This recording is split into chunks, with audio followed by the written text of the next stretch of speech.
Ishtahirimda D vitaminiga analiz yozibsiz. 2 yil oldin topshirganimda past chiqqan edi-da. Hozir ichib yuraman. Yana topshirishim kerakmi?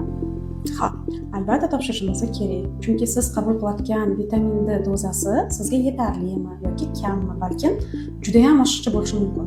Shuning uchun qondagi D vitamini miqdorini albatta aniqlashimiz shart. Bugungi kunda tibbiyotda D vitamini shunchaki vitamin emas, balki D gormoni, steroid gormon deb tan olingan.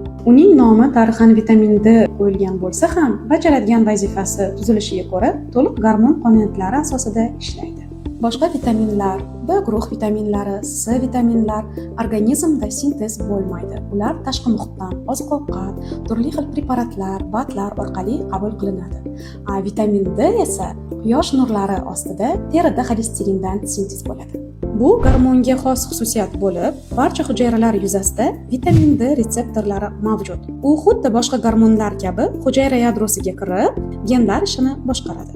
Hattoki vitamin D tanqisligi onkologik holatlarga ham olib keladi. Vitamin D yetishmovchiligiga keladigan bo'lsak, doimiy charchoq, holsizlik, suyak va mushaklarda simillovchi og'riqlar, soch to'kilishi, teri quruqligi, kayfiyatning tez-tez o'zgarishi. Aziz ayollarimiz, sizda ham vitamin D tanqisligi belgilari bormi? Unda quyidagi raqamlarga murojaat qiling.